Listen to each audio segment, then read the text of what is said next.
The city of Babylon shimmered beneath the desert sun. Its towers stretched to the sky like fingers grasping for the heavens, and golden statues glinted in every direction, testaments to wealth, power, and pride. It was a place of splendor, yes, but also of spiritual decay.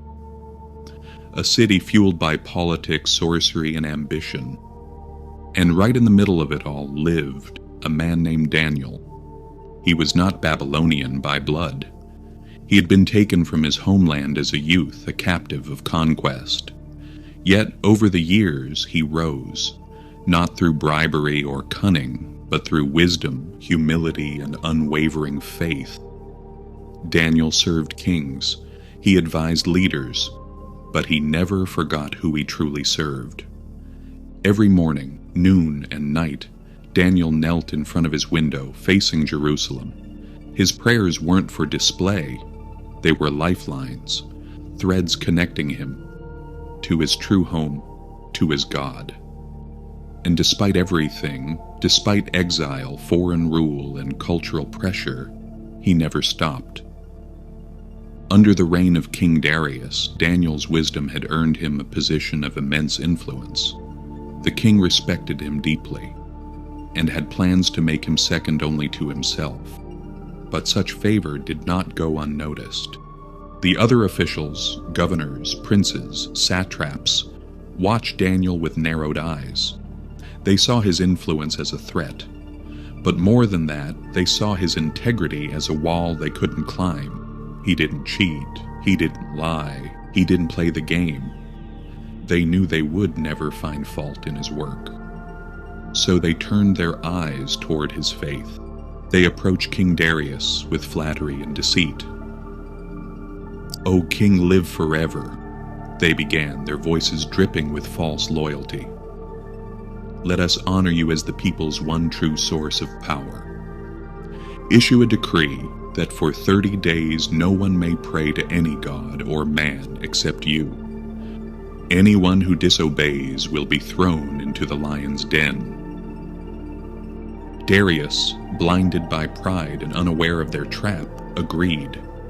The decree was sealed with the laws of the Medes and Persians, unchangeable, irreversible. Word of the law spread fast. People talked in hushed tones. Priests fell silent. Temples emptied. Babylon's spiritual noise faded, replaced by fear.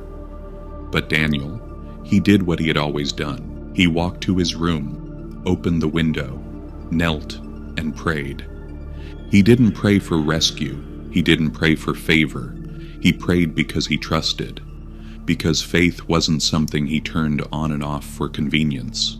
It was who he was. And the conspirators were waiting. As soon as they saw him, they rushed back to the king. "Daniel, the exile has broken your law," they said. "He continues to pray to his God 3 times a day." The words struck Darius like a blow. In an instant, he saw the trap, and he knew he'd been played. The rest of the day, Darius tried everything to save Daniel. He consulted his advisors, scoured the law, looked for any loophole. But there was none. The decree could not be undone. That evening, Daniel sat quietly in his quarters, surrounded by guards. He whispered one final prayer as the sun dipped below the horizon. As the soldiers led him through the city, people whispered and watched. Some turned away. Others shook their heads, but Daniel walked with his head high, eyes fixed forward. He did not plead. He did not argue. In fact, he felt peace. Each step toward the den felt strangely familiar, like he had walked this path before, not in body, but in spirit.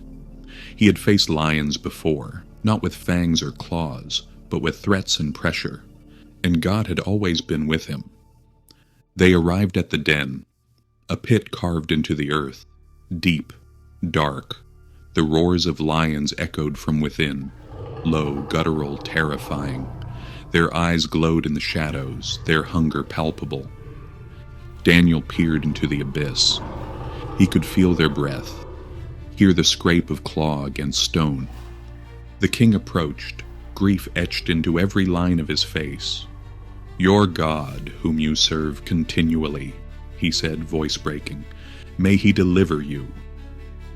Daniel nodded, not with fear, not with panic, but with quiet confidence. The stone was rolled over the entrance, sealed with the king's signet. Inside, darkness swallowed everything. The air was heavy, the ground cold. Daniel closed his eyes, then waited. The lions circled. He could sense them more than see them, hulking shadows shifting in the blackness. Their breath was warm, their growls constant. But they never lunged, never struck. And then, light, not of the earth, not from fire, a glow, a presence. Daniel opened his eyes and saw him, an angel, radiant, calm, unafraid. The lions stepped back as though pushed by an unseen force. They laid down. Breathing slowed, eyes closed. Daniel did not sleep. He sat in awe, in silence, in worship. Meanwhile in the palace, Darius found no rest. No music played, no meals were served. He paced the halls, clutching his robes, mumbling prayers he had never spoken before. Please, let him live. He stood by the window watching the stars, remembering Daniel's counsel, his peace, his unwavering calm in the face of danger. Guilt gnawed at him. At the first light, Darius ran. He didn't wait for his guards, he didn't gather the court. He sprinted to the den. Breathless, robes dragging behind him, he called out, "Daniel, servant of the living God, has your God, whom you serve continually, been able to rescue you from the lions?" Silence. Then, a voice. "May the king live forever.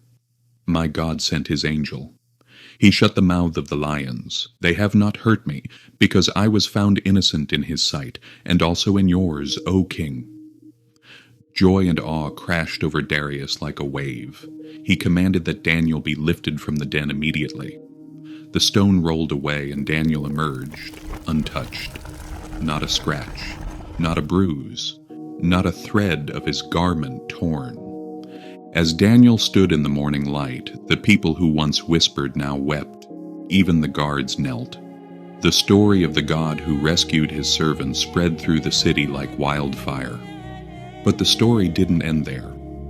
The men who conspired against him, the ones who twisted law to target faith, were brought before the king, and justice was swift. They were thrown into the very den they had dug for Daniel, and the lions, silenced for one night by heaven's hand, showed no mercy. Then Darius, ruler of an empire, wrote a decree, not of fear or law, but of reverence. To all peoples, nations, and languages throughout the earth, I decree that everyone must fear and reverence the God of Daniel, for he is the living God. He endures forever. His kingdom will never be destroyed. His dominion will never end. And Daniel, he prospered, not because he avoided the lions, but because he trusted through them. Faith doesn't always keep you out of the pit. Sometimes it leads you straight into it. But true faith, unshaken, unwavering, invites divine intervention in the darkest places.